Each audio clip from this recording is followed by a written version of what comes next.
Magandang umaga, Pilipinas! Live mula sa Pag-asa Weather and Flood Forecasting Center, narito na ang latest sa ating panahon.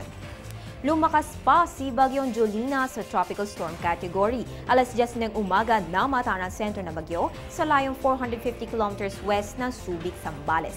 Taglay na po nito ngayon ang lakas ng hangin na 65 kilometers per hour malapit sa gitna at pagbugso nga abot ng 80 kilometers per hour. Patuloy po ang pagkilos nito pa northwest sa bilis na 11 kilometro kada oras. Ayon kay Pag-asa Weather Forecaster Jory Lois, pag napanatili nito ang bilis at direksyon tinatahak, lalabas ng ating area of responsibility itong si Bagyong Jolina mamayang hapon o gabi.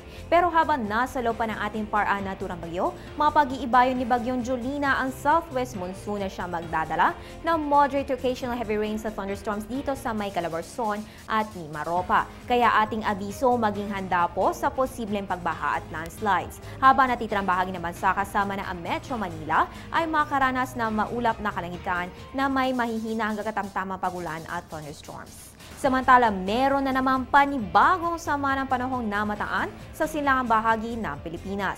Ayon sa Pag-asa, namata nito sa layon 210 kilometers east ng Vira, Catanduanes. Mamaya malalaman natin ang karagdagang detalye ukol dito, kaya bukod sa pagdadala ng payong, ugaliin mag-monitor ng weather updates hatid ng Panahon TV Express. Magbabalik ang aming ulat panahon makalipas ng isang paalala. Thanks. Ang package. Ma'am, sabi ng Air 21 on the road na. Ano te? Ang package. Ma'am, sabi ng Air 21 na receive na. Okay. Very good. Basta padala, sagot ka ng Air 21. May real-time delivery updates via text para worry-free ka. Thanks. Ang package, napadala mo na? Yes, ma'am. Sa Air 21. Sa Air 21, sagot ko, padala mo!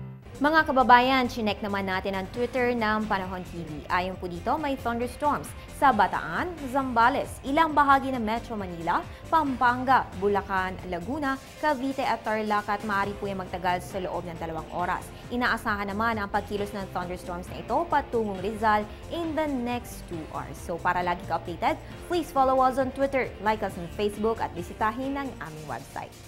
At yan ang latest mula dito sa Pag-asa Weather and Flood Forecasting Center. Hatid po ito sa inyo ng Panahon TV Express kung saan walang pinipiling panahon ang pagbibigay impormasyon. Ako po inyong Weather Girl April Enerio. Magandang umaga!